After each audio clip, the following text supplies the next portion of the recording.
Good morning, guys. This is lefty pitcher David Huff, 39th pick overall, an 11-game winner as a rookie in 2009 with Cleveland Indians, and owner of a .333 batting average in 2014. And you're listening to Selby is Godcast with TJ and Zach. Pleasure, guys. Welcome to a new edition of the Selby is Godcast. I'm TJ. That's Zach. He's on location. Thank you for taking time out of your busy Arizona schedule to join the show, Zach. Now that you're here, you've been on the premises for a little over 24 hours. You have to have all the answers. You know what's going to happen at shortstop, at second base, center field, the fate of the manager and how well he's going to do. You should know everything based on the interactions you've had. So we can just begin with the breaking news of the moment.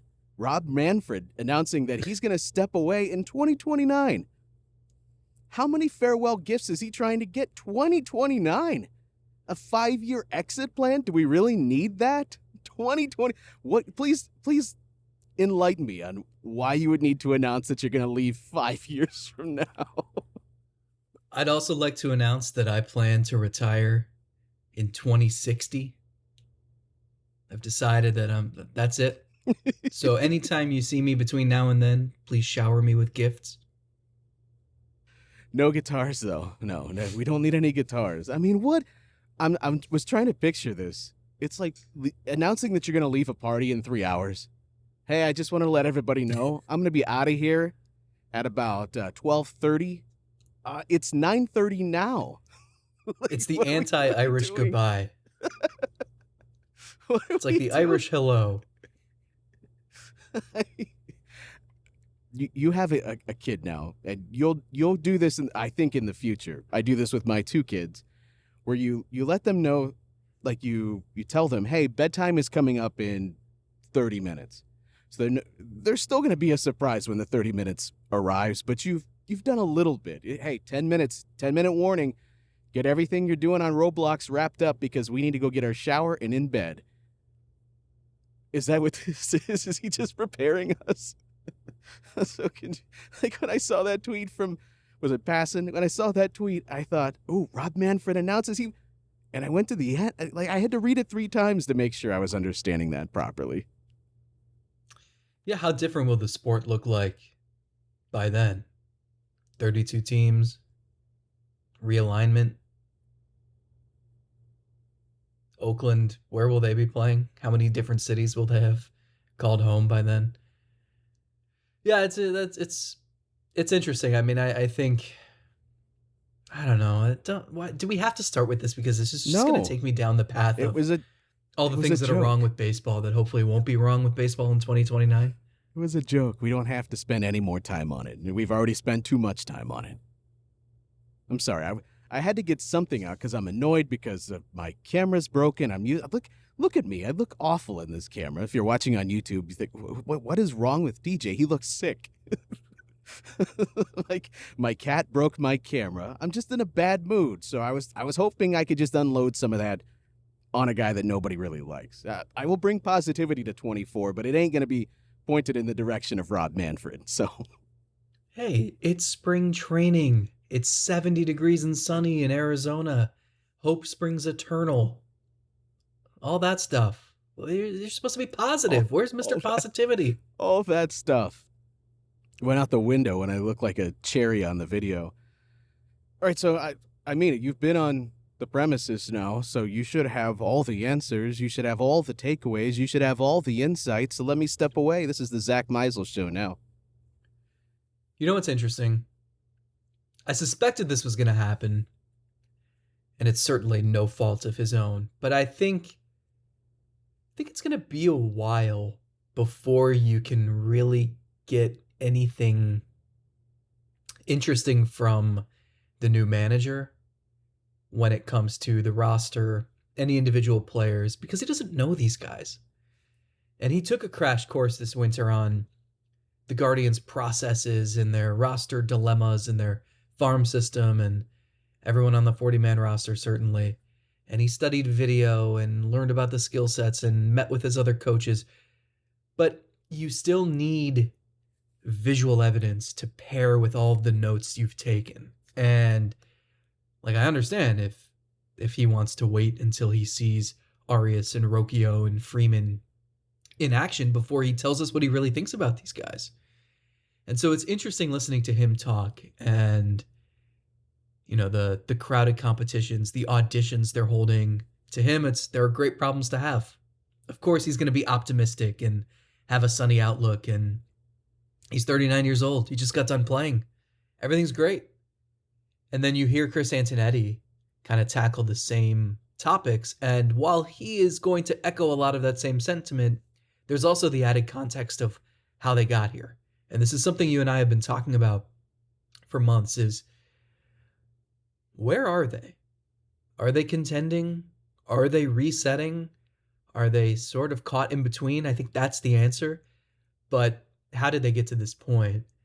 And it's one thing, like, eventually the old, we're the youngest team in baseball, like, eventually that gets tired, because you're not supposed to be the youngest team in baseball year after year after year. If you want to be a good team, you need some players who are going to get older and better.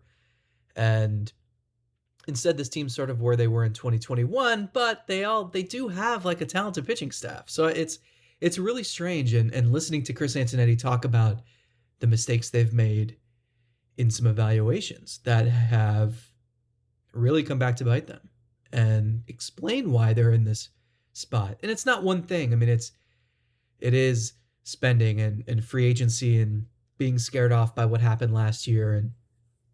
And certainly, some of them, just the missteps and the payroll and all that stuff plays into this. But it's very interesting listening to a brand new manager talk about that, and then listening to a front office that typically is optimistic and not going to tip their hand too much, but in this instance provides some legitimate context that is self-critical, that explains how they got here. Because it's an interesting camp. You have interesting competitions, and there are a lot of intriguing players on the roster that I'm excited to watch. And at the same time, it's like, well, you're supposed to have this figured out by now. Why is shortstop still a conundrum? Why is the outfield still lacking in answers? Why is the power department still lacking and wasn't addressed this winter? So it's like, I hate the word interesting is so basic, but like it's a really interesting spring, I think, for all of those reasons. And I think it was really eye-opening listening to Vogt and Antonetti answer the same questions with slightly different perspectives. How surreal was that? A new manager approaching it for the first time in a spring training session. We're so used to hearing Tito in these, and they're entirely predictable. And unless there was some pertinent news that we weren't sure of, you knew how these things were going to go. So how was a Stephen Vogt conference different than the Terry Francona one? Was there still levity involved? Was there still stories involved? Or was it all just meat and potatoes this very first time? That's what I mean, like a lot of meat and potatoes. And I think that's going to be the case for a little while. And he's still feeling out how this works. Tito in the spring, he'd meet with the media. The questions would end after 20, 25 minutes. And then he wouldn't want to get up. And he'd want to talk basketball, football, politics, food, literally anything. But you know why? It's not really because he enjoyed the media. It's because he was getting so old that he really could not get up. He didn't want to expel the energy to get out of that chair. And after about 20 minutes Thursday, Vogt was ready to go watch the action on the field. Bieber's throwing, McKenzie's throwing, Bybee's throwing. He wants to be out there. So I get it. It is a different thing. And I think you go from being a player where you talk to reporters a couple times a week. You talk to them if you do something really well. Once he established himself as a leader and a clubhouse guy and a guy, if you're a reporter, you want to talk to, maybe that happens more frequently. Now in the spring, it's once or twice a day. During the season, it's twice a day. That takes some getting used to. And there's a lot of things he's getting used to. Talking to all of his coaches and watching how everything operates in spring training, who's on what field at what time and what are they doing and who's next. And meeting with every single player for individual expectation setting. So there's a lot of firsts. And I think once he gets comfortable, the personality will shine more. But he's still trying to figure out what kind of manager he wants to be, what's important to him, what values he has. I asked him, do you have preferences in mind? Do you want an 8-man bullpen? Do you want 2 utility guys? Do you want is there anything you've settled on that you're like, all right, this is important to me, and it's even too early for that kind of stuff. So there was always evaluation in spring. That's what these 6 weeks are about. I think there's more evaluation than ever because the people doing the evaluating are still figuring out how they want to evaluate. So it's an interesting spring. Just because you hate saying it doesn't make it any less true. I mean, we joked about it that you could, and it starts with the manager, but you could just spin a wheel and find something interesting about any player it landed on outside of Jose Ramirez. But even Jose, it's like getting to the point in his career, you're wondering, can he continue to be the MVP level player every single year? And for this team to have a shot at the division, he's got to stay pretty damn close to that. On top of hoping some other these younger players that you would hope are getting older because they're on the team and they're keeping their place on the team so that you're no longer one of the youngest teams in baseball because they've established themselves. If you continue to be the youngest team in baseball, as you said, it's because you keep turning things over to guys that are younger because the guys that were here weren't good enough to hold on to their spots. Now, hopefully that can, I hate to say begin because it should have begun already, but hopefully that process can start more concrete in this spring based on that middle infield and what they're going to do at that spot. And God, we kicked that around for really the entire winter. Who's going to start at shortstop? Who gets the first opportunity? And yeah, I think a lot of this is overblown by us right now because as much as you hate me saying it, I think it is going to work itself out to some degree as far as who's getting the playing time. But still, it's one of the most important stories because it connects to so many other different places on the roster. If Arias is the guy, then Rocchio, do you keep both of them on the roster? Does Rocchio go back down to the minor leagues? That opens up another spot on the roster. Is that for an outfielder? Is that for Brennan? What's going on in center field? So many of these things can be linked to what they decide to do at that shortstop spot. And that also is including your platinum gold glove winning second baseman, Andres Gimenez. Is he going to stay there? It's all linked to what you're going to decide to do at that shortstop spot. Yeah, I mean, that's, I think, the main storyline, right? Can McKenzie and Bieber anchor the rotation, therefore the rotation being elite, and that probably fueling the club to AL Central contention? That's a storyline that matters. Aside from that, I mean, I really think shortstop and the outfield, those are the two things we're going to talk about probably every week on this podcast until opening day, and then after that. But nothing's changed. I mean, position players haven't even technically started their scheduled workouts. Pretty much everybody's here. They've been here. They've been hitting. They've been pitching.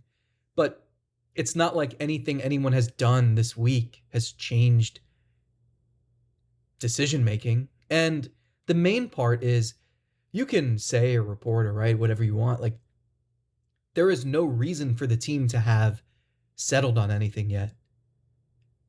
We said it weeks ago, I think organizationally you would put Arias as the clubhouse leader for the shortstop job. But a lot of that is because he has the shortest leash remaining because you've seen the most of him. He got a lot of run last year. You saw some good things, you saw some bad things. And you just have the least amount of patience with him because you've seen him. He's had opportunities. So it would make sense that he's your opening day shortstop and Gimenez is at second base, and you go from there. That's the easiest order of operations. That doesn't mean that that's going to happen. And if you declare that to the group on February 15th, there's no benefit to that. You might as well let all these guys be hungry, go out and compete, and see where see where things are in a month. in 5 weeks and then make your decisions. That's what they're going to do. And I think a big part of this that we have alluded to is you have new eyes on these guys. You have new perspectives. So you might think, hey, Arias is the shortstop and, Laureano and Florial are in the outfield. But you're also getting guys who haven't seen Arias. Stephen Vogt, Craig Albernaz, the new assistant hitting coach, Dan Puente. Like, these guys haven't seen Brennan, Arias, Valera, Rocchio, Freeman. So you get fresh perspectives that can shape the decisions you eventually make. So we can sit here and say, like, yeah, if the season starts today, it's probably Arias at shortstop. But I also know they've talked to Andres Gimenez just about, hey, potentially down the line, if you have to move to shortstop, like, we'll continue talking about this. But Stephen Vogt said it today. He's the second baseman. And makes him a little uneasy thinking about moving a Platinum Glove winner off the position they won the Platinum Glove at. So, yeah, can Juan Brito make them rethink that? Of course. But there's a domino effect. There's an order of operations here. And until something disrupts that, they're going to follow that. So we don't have anything to go off of yet. So there's no reason to declare this is how it's going to be. You can guess. That would be my guess. But again, a lot can and will happen over the next 6 weeks. So there's no point. Even Tito would say, why am I writing out my lineup on February 15th? Hoynesy would always ask that. I can't wait to hear what Stephen Vogt's going to say when Hoynesy asks that at some point next week. God, we got to get the bingo card for voting. We got to figure out what are going to be the votisms here because we're not familiar with that yet. Got to talk to some friends out in Oakland that have talked to him a lot. What are the go-tos? What are the sayings? So we can disarm him and say the things before he says it so it's not part of the answer. The order of operations, yes, you line it up in your head that way because you need a starting point. You need some sort of game plan. Otherwise, it's total chaos. But that said, I think they really should approach this with as close to a blank slate as you can. Now, I'm not suggesting just sort the OPS at the end of spring and hand out the jobs that way. But if a guy really impresses you, if Juan Brito really impresses you, my God, why? Just because Arias is higher entering camp, why does that have to alter your plans? If Brito impresses you enough, then I don't think you should focus too much on what's going to happen to these other guys. Go with the guys that are proving that they should be in that spot. And I think a lot would have to happen for Brito to get to that spot. But my overall point is just let the play and how they're approaching their off-field stuff that we don't always have eyes on. Let that dictate who should get those first opportunities instead of just going just by, well, this is what my pad of paper says we need to do, so stick with that. Yeah, I mean, the guy who gets lost in the shuffle is Tyler Freeman. It's so much is made of Arias versus Rocchio, and there's another guy sitting there who was, hey, I used to be a top 50 prospect not too long ago, and I haven't really had consistent opportunities in the majors, and I try to get stronger over the offseason and hit the ball harder. We'll see if it works, but am I going to get enough opportunities to see if it works? And this leads to a bigger discussion, and I'm writing about this too, but when we talk about how did they get here, and philosophically, what did they learn from their mistakes the past couple of years? We can harp on the Nolan Jones and Will Benson and Yainer Diaz and Junior Caminero and that bunch. And it's easy to just point to those names and say, you screwed up. How do you make sure you don't do it again? Because it seemed uncharacteristic for this front office to make blunders like that, so many in a short span.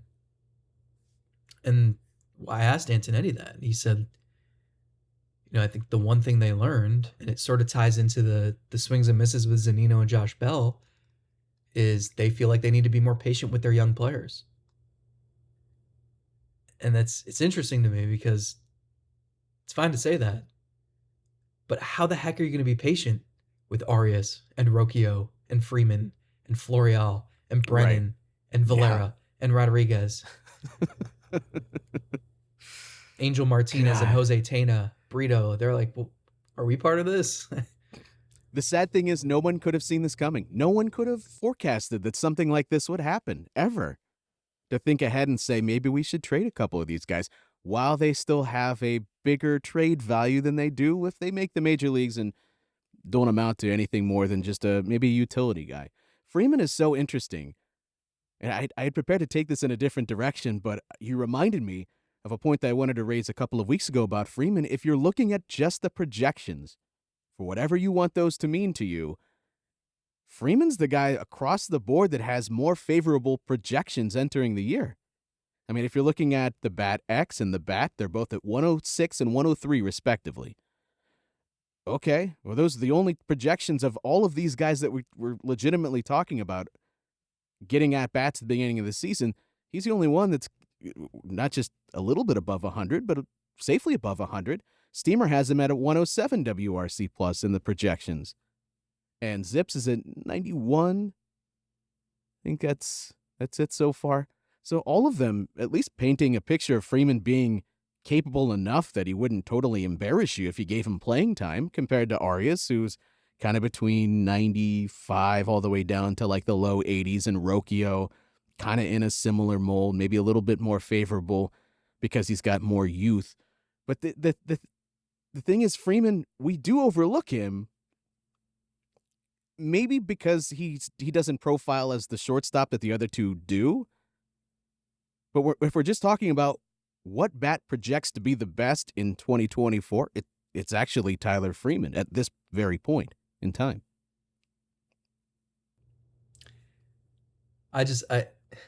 You can sell me on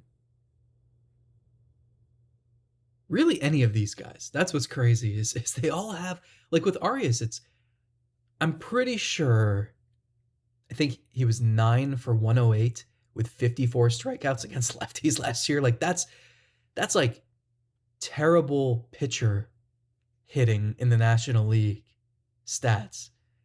That should be, like, he can't get worse. You could convince me that Arias will be better in 2024. You could convince me that Rocchio is a legitimate major leaguer. You can convince me that Brito can hit enough in the bigs and has the plate discipline to be a pretty solid major leaguer. You can convince me that Tyler Freeman can hit because it's all he's ever done. I just don't know how you get to your answer. Because I'm guessing of those 4 players, if all 4 were on different rosters and they all got 600 plate appearances, you're not going to hit on all 4. So maybe you hit on 2, maybe 3. But does their order of operations allow them to hit? Or what if Arias just thrives? What are you doing with the other guys? Keep one as your utility guy? Yeah. Let Rocchio waste away in AAA forever? Like, I don't know. Yeah. Well, that's... on one hand, they were aggressive and tried to get out in front where they had a crowd in the outfield, and they traded Jones and they traded Benson, and it backfired. And then with the infielders, they've been too patient, and maybe they should have made those sorts of Benson and Jones moves, and they didn't, and now they're stuck with all these guys. It's like they went 0 for 2. But still, they're all young. It's not like any of them have been here for a couple of, like, I would say not a single middle infielder that we've seen so far or we've talked about has gotten any longevity to say they've proven to us what they are. There's not a single one of these yet. Arias, there's still some hope of some ceiling that he can scratch. And, whatever you want to make of his winter, coming off of an injury with the wrist or the hand, I don't know. To me, it's just about, is he healthy? Is he a healthy entering camp? Because I know he's a great defender and he's got some capability. When he hits the ball, he can hit the ball hard like a monster. But is he good enough at being able to seek out the pitches to be able to hit those balls consistently? I don't know yet. So in any of these situations, if they were all, as you said, on different teams, when they all get a longer leash to show what they are, but because they're all here in the same organization, it's like, we got to go through these really quickly. That's not even fair. I mean, even to the players, they all need at least a little bit of time to figure out what the hell kind of player they're going to be at the major league level. And it's tough that you're going to be figuring this stuff out that quickly. That's why I think it's more the favorable outcome is, yeah, let's say Arias is the guy that takes off. Okay, what are you going to do with these other guys? But still, that's fine. I'll figure it out because one of them is thriving. What happens if one of them is just fine? And we pointed to this at one point over the winter. What if Arias is that guy where it's like he's got like a 92 WRC plus and he's playing great shortstop? At what point do you say that's not good enough, or I want to see if Rocchio is better than that? You know, what's that line? Because I know the negative line is like if he's hovering around an 80, then you're like, yeah, of course. But when he's just on that line of kind of good enough, but I want to see more, how does the organization handle that? That's a good question. I mean, obviously, it depends on whoever's next in line. How are they performing? And do you just go straight to Rocchio? Like, for someone in Freeman's position, let's say he's the utility guy. Jose's playing 6 or 7 days a week. Jimenez is playing 7 days a week. I don't know that Freeman fits at first base, especially when you have Naylor plus De Los Santos or Manzardo or Fry. Getting Freeman at bats seems like, I mean, maybe he plays like twice a week. We know he plays Sundays. But what if he's hitting well? At what point if Arias is doing what you said, do you just give Freeman more opportunities and Arias fewer? And then how well does Rocchio have to perform at AAA to enter the fray? And what's the timeline on Brito? Like, if you're asking Jimenez to shift positions mid-season, is it just like a random Tuesday where you're like, hey, bud, go check the lineup card. Looks a little different today. You're at shortstop now. Like, it's really tricky. And I don't know what even if we can criticize how they got here. We can criticize how they approach this. I don't know what I would do if I were them.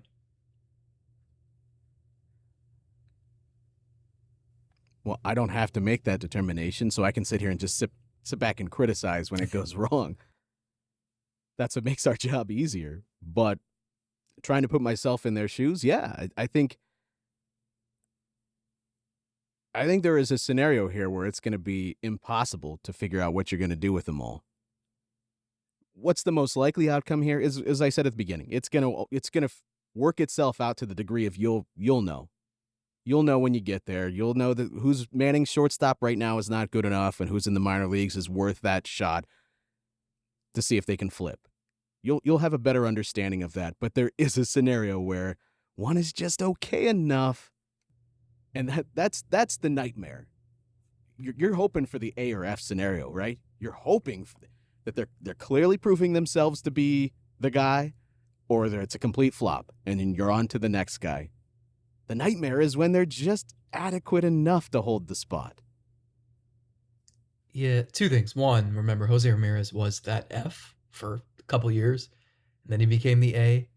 So it's tough. You can't really write anyone off this year. It's not like Rocchio was up for 86 plate appearances last year. It's not like they were all in a row. Freeman, it was so just sporadic, his playing time. The other thing is, you're right. This will work itself out. I would bet that one of these four guys can play, and they'll get to that point eventually. I do think it feels more critical because you've spent so much energy on that position, stockpiled all these prospects, that you better hit on somebody. And you better hit on somebody because the outfield is such a mess. So it feels like you have to get at least league average production out of your shortstop, plus great defense. Because I think you need a high floor there, because I think the outfield is going to be, the range of potential outcomes there is really wide and skewing toward the not so great. So I think you need something out of shortstop. Yeah, they're not in a place here where they can have too many total black holes on offense. Now, great that I don't consider catcher to be that anymore. Thank God. And Naylor, if nothing else, I feel confident in being somewhere around league average, and I'm hoping clearly for more based on what we saw at the end of last year. So that feels great. Maybe you can lift center field from the depths of hell that it's been the last couple of years, and we'll get to that coming up. But you want to have an offense that's a little bit above league average, but if you're having league average at every spot, and then you're putting a lot of pressure on, hey, Jose, you got to be like a 145 this year, 150 again. Josh Naylor, we better hope that what you did last year was you, because, of course, then that lifts the entire ship of the offense and the numbers. I wanted to ask you, Rocchio, do you feel like there's it almost feels like a swelling of support again for Rocchio? Some of it maybe because his name has appeared on some top 100 lists again. Locally, I mean, even for me, not that I thought he was a flop or was ready to write him off or anything like that, but this is also a guy a couple of years ago that I thought was pretty close to being an untouchable in your system. I didn't feel that anymore. But even for me, I felt like Arias and Rocchio were pretty close in my mind. I was going to give both of them a chance to separate themselves, but it does feel like there's just a little bit more support building for Rocchio, and I can't tell if it's just because he had the better winter, if it's because of being on some top 100 list. Does it matter at all? Is the team going to pay attention to that? I got to imagine they won't, but It's weird. You know, he popped up at number 13 on Keith Law's top 100. And I think the thing with him is he maybe raised his floor in 2023, increased his walk rate, really improved his strikeout rate. The question for me is he going to hit the ball hard enough consistently to be an impactful hitter? Again, we're wondering if any of these shortstops, they all could be fine, but you've spent so much time developing them and cultivating, like this is your MO. Draft college pitchers who have good command and you make them great.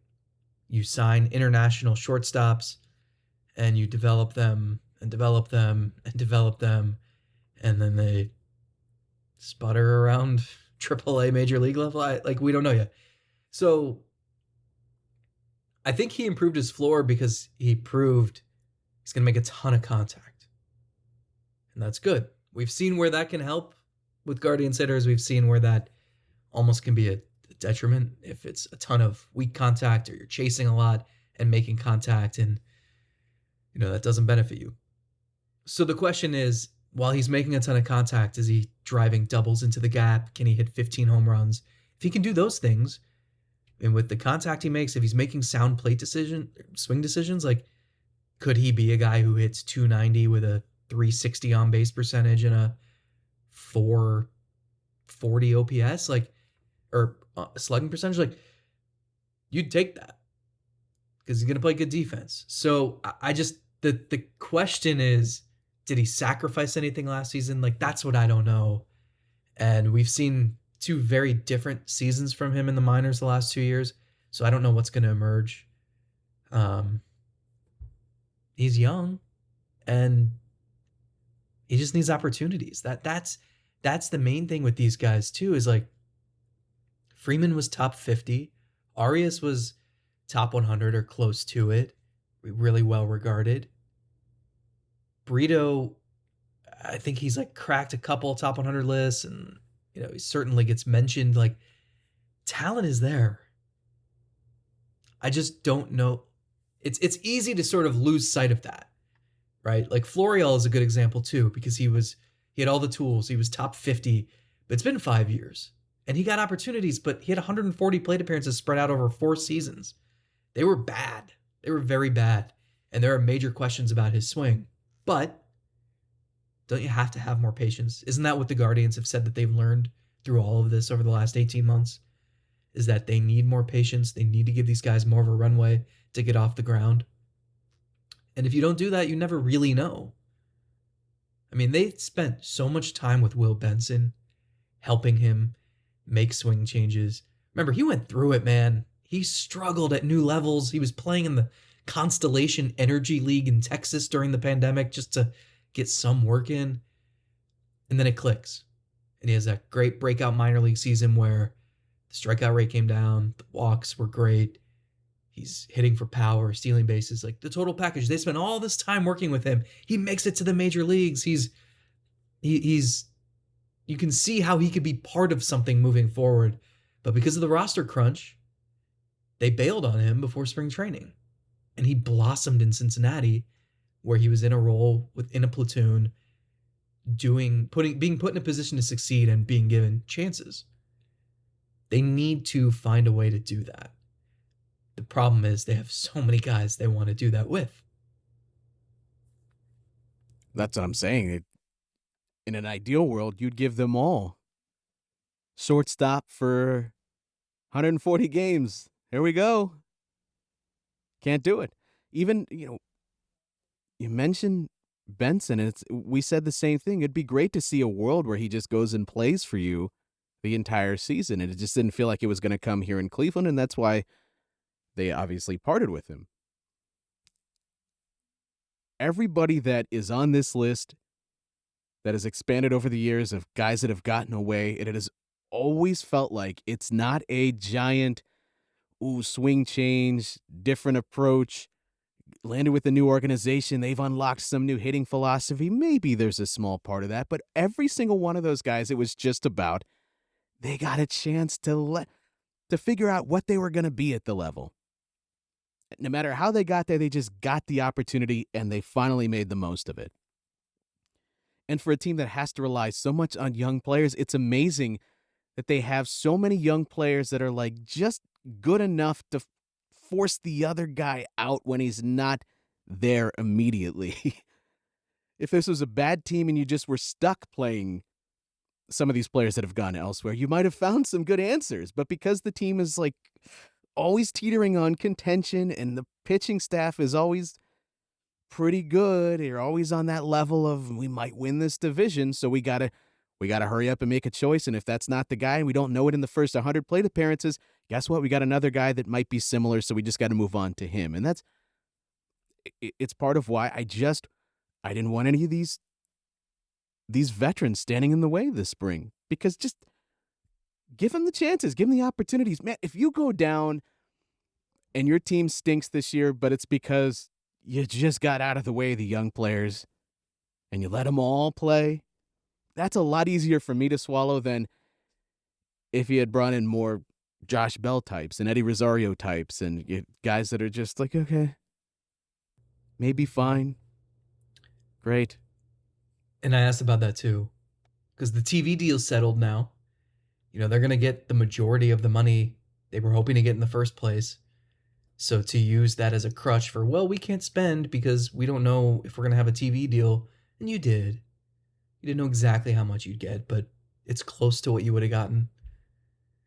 But I can criticize the payroll and the lack of spending to supplement a roster that at least has the pitching figured out and has some core pieces of the lineup figured out.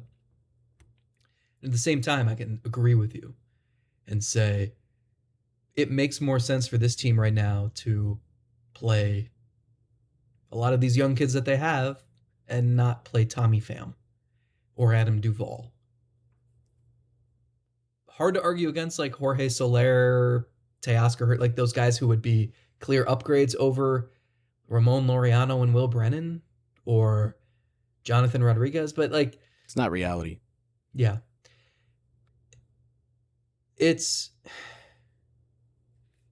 They're in a weird spot. They have the number one pick. And it's a pretty safe bet that whoever they take will be a top 100 prospect pretty quick and will eventually down the line get a long runway. And there will be no questions about, almost like with Matt Laporta. Like he got to exhaust every opportunity. So will whoever they take number one. So it helps. I mean, there's a lot of comparisons we can make to the Orioles, who had that first season where they emerged out of nowhere, and then they did use it as a springboard. Terry Francona said minutes after the Game 5 loss in 2022, great season, have to build on it. The Orioles did that. A big reason why they did that is because they lost 110 games every year for so many years, and they stockpiled top picks, and they developed those top picks into really good hitters. So it's different in how they approached it, but you can see there is a difference when you develop hitters to like, I think they can be good, versus there's no question that this dude, the Gunnar Hendersons, the Adley, and again, like, these are top picks, so it's unfair, but you see the difference in, a sure thing versus a borderline top 100, still have to hope a little bit type player. Well, you've mentioned Florial. He's clearly in the running to get center field opportunities. Probably will play more than just center field, but it's where he seemingly fits the best on this team. Is there a real shot that he's going to be the starting center fielder for this club? I mean, I think you can answer that, right? Can't we all? He's out of options. They traded for him, knowing he's out of options. They are rarely candid about a player's shortcomings. They have been very candid about Miles Straw's shortcomings the last couple of years. Yeah, I think there are 3 outfielders you can guarantee are going to get regular playing time. Kwan, Florial, and Laureano. How regular? Like, is it 7 days a week? Is it 4 days a week? Depends on if Brennan looks good. Depends on what role makes sense for Straw. Did he tangibly change anything? Do any of those guys like Rodriguez or Valera factor into this at all? Martinez, Freeman, like, can they play the outfield? Like, there are Brito, variables here. Even De Los Santos maybe could get some outfield opportunities. But the bottom line is, like, running it back with Quan, Straw, and Brennan every day is not the answer. And you don't trade for a guy out of options who's 26 years old and has never had an extended look if you're not going to play him at least 4 or 5 times a week. And if he can run and get it in center field, you let him, because then maybe you can get more offense out of right field. Yeah, that'd be nice for once. I mean, mark this down on the tape somewhere, but how can he be worse than what you've gotten out of center field? I mean, even I know you go back 2 years ago, Straw was a difference maker defensively. But let's look at this past year. How can Florial be significantly worse than what you already were getting out of that position? Tell me how that's possible. Unless he's just dropping fly balls and getting picked off first base every other day, I can't imagine it's going to go much worse. So if the upside is there that it could be better, and I feel pretty safe because it was already pretty bad, yeah, I think that's why you absolutely would say he has a shot to go play center field.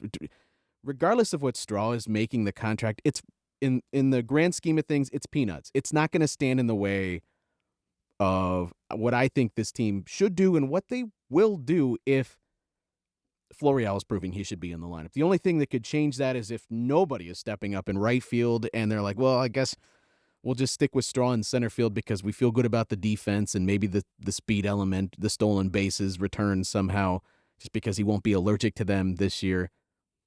But that doesn't seem like the likely scenario. It seems like at least one of the guys can be semi-adequate in right field. Yeah, pretty much everybody in the mix has experience in center. Not that you'd want to play all of them there regularly, but I think alignment doesn't really matter. Find the 3 guys who will hit. Put them out there. and then fill in the gaps after that.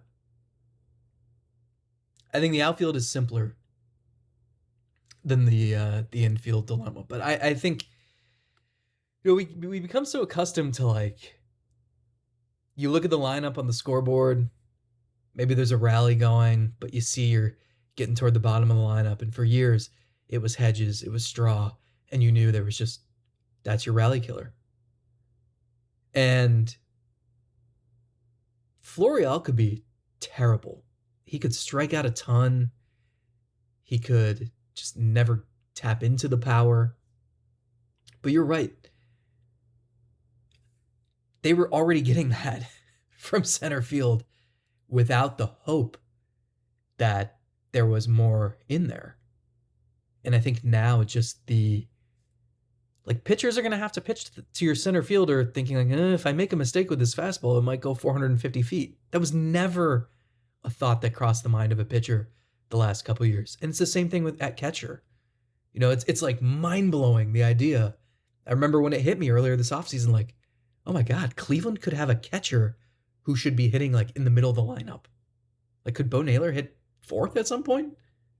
It sounds illegal to say that because for so long it's been, all right, pencil in Cleveland's catcher ninth. It's all defense. And if they hit a single, draw a walk, that's a bonus. That's not the case anymore. So I think that can, again, it raises your floor. All these guys have flaws. That's why they're projects. That's why you're getting an extended look and it's an audition. But just like being able to be a threat for some power or a double, like that makes such a difference. And you haven't had that. I mean, even for this team, isn't how you get there, can't that matter? If there's little even separating the total, let's just say in this world that Miles Straw and Esteban Florial would be somewhere close in just total run production. Give me the guy that's going to occasionally win a game for you with a 3-run home run at the bottom of your lineup. This team needs that. They need hitters that can do that. Isn't that why De Los Santos, they're considering carrying him for the entire season? Because if nothing else, they think this dude has legit power.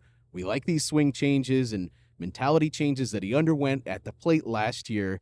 So even if he's not playing every single day, he could help us because maybe twice during this year he hits a bomb that either separates us, gives us some breathing room, or maybe even wins the game. And so for that very reason, we'll risk it and we'll take him for the entire year, and then hopefully he amounts to something in the future. Yeah, you just want to be in a position where you can put guys in spots where it meshes with their skill set, right? Like, Miles Straw's skill set is not to get 600 plate appearances. And so if you can utilize him as a pinch runner, defensive specialist, start him once a week when you've got your ace on the mound and, I don't know, you want your defense as good as possible, that's what you want. Ramon Laureano probably shouldn't be in the lineup every day against righties. Probably shouldn't be playing center field every day. So can you find an alignment? Can you find enough production so that you don't have to do that? I don't know. But I think there are at least more candidates who can allow you to get to that point this year than you had last year. It looked good a year before. Could have had more patience with some of those guys, but they just guessed. They tied their horse to the wrong guys or picked the wrong horses. Hits the wagon to the wrong horse. Yeah. They hitched their horse to the wrong players. And now they're in this position. They got dragged behind them. It was good to see. Now they're in the glue factory. As much as I can't believe the big offseason addition was Austin Hedges, it was good to see his smiling face and some Guardians gear. Hopefully he's doing that a lot from the bench and not at the bottom of my lineup this year. But also Carlos Carrasco, good to see his face in the Guardians gear. Doesn't even look like, just visually doesn't look like he's missed a beat. except for wearing those red caps, which I kind of like. I'm How not do you sure like it the goes. jerseys? I'm not sure it goes with the jerseys. The red hats. That's like should have been red, or it would have had to been the same blue on the hat. But just standalone, the hats, I thought looked pretty nice. Does anything go with the jerseys that are paper thin and have the wrong spacing between the tiny letters? And it's been the talk of like clubhouses across Florida and Arizona all week. Players are not happy. Clubhouse managers not happy. What's baseball going to do about this? Well, that's someone else's problem. In They've got until 29, it'll get fixed. Yeah, they've got till 29 to figure it out. But still, this time of year, and we spend the entire episode bitching, at least I feel like I do most of the time. But God, it really is great to see guys on the field hitting, the photos that Mandy Bell is doing a tremendous job with every single year. It brings warmth to my soul, to my heart. I love it. It just, this time of year, it's so beautiful. More than any other sport. I mean, you have your media days with the Cavaliers and you see the photos. That doesn't bring anything inside of me out. Be like, oh my God, I can't believe basketball season's on the way. Football doesn't do that at all for me. Baseball, there's something unique about it. I can be so upset about all the moves that they've made or did not make this entire winter, but something about it. I just get hopeful. I start thinking about that 2020 or more season for Estevan Florial, or I think about Gabriel Arias unlocking that 25 home run power and doing it consistently with Gold Glove shortstop defense. Or Brian Rocchio even just stepping up and proving this is why I'm a top 100 prospect. And thinking about the Jose Ramirez finally capturing that elusive MVP now that some dude named Shohei is no longer in this league. Yeah, you're never spending February thinking about what a player won't do, right? You get to this time of year and you're thinking best case scenarios for everybody. Everybody's in the best shape of their lives, ready to have a career year. No one right now is thinking, I just don't think this is going to be my year. This isn't it. Try again in 2025. That's me. I'll take that. Based on the last couple of days for me, I think that might be me. I don't know. Who came into camp just limping? Who looks like they're in the worst shape of James their life? Karinchak. Shoulder fatigue.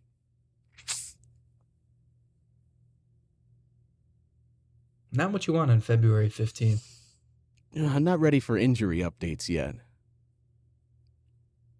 Who will Stephen Vogt be just so annoyed by the end of camp to be, again, we're asking about this guy's injury update? I can't do it anymore. I don't know. For their benefit, hopefully not McKenzie or Bieber. Whew. Yeah, I'm already seeing updates about the Orioles, and it's like, I'm not ready for that. Let's keep the good vibes for as long as possible, because they're not going to last forever. You don't know that. You're banking on them lasting through 2024, Mr. Positivity. I don't know. Every day I'll look at those Zips projected standings. It's making me feel better every single day. Just don't look at the spacing between the letters in Vogt on the back of his jersey. That won't make you feel good. I'll try not to. Keep my eyes closed.